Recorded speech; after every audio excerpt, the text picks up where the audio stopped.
শিলিগুড়ির হিলকাট রোডে সোনার দোকান থেকে সোনার অলংকার নিয়ে চম্পট দেওয়ার ঘটনায় একজনকে গ্রেপ্তার করল পুলিশ।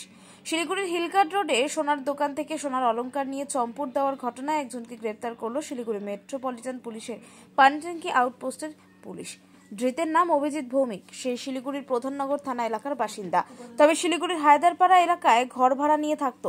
উল্লেখ্য, চলতি মাসের 17 তারিখে শিলিগুড়ি হিলকাট রোডে একটি সোনার দোকানে ঢুকে সোনার অলংকার দেখতে পায় যুবক। এরপরেই সোনার অলংকারের প্যাকেটগুলি নিয়ে চম্পট দেয় যুবক। ঘটনায় লিখিত অভিযোগ দায়ের করেন সোনার দোকানের মালিক।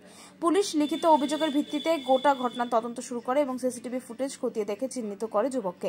অবশেষে গোপন সূত্রে খবরের ভিত্তিতে অভিযান চালিয়ে যুবককে গ্রেপ্তার করে পুলিশ। ধৃতের কাছ থেকে উদ্ধার হয় চুরি যাওয়া সোনার অলংকার। তবে ঘটনার সঙ্গে আর কে বা কারা জড়িত হয়েছে তা খতিয়ে দেখা হচ্ছে। রবিবার ধৃতকে শিলিগুড়ি আদালতে তোলা হয়। গোটা ঘটনার তদন্ত শুরু করেছে শিলিগুড়ি মেট্রোপলিটন পুলিশ। অন্যদিকে সোনার অলংকারে উদ্ধার ঘটনায় কিছুটা স্বস্তি মিললেও সোনার দোকানের মালিকের স্বস্তি মিলেছে। তুই কি লাইট মারবি নাকি? হ্যাঁ তো এইখানেই। হ্যাঁ তো এখানে লাইট মারা দরকার নেই, বাইরে বের করে তখন কেন এটা দেখাবো না? এটা দেখাও। হ্যাঁ তো এটা তো লাইভে দেখাবো না। হ্যাঁ লাইভে কি বের করতে কি আছে, অসুবিধা কি আছে? দেখা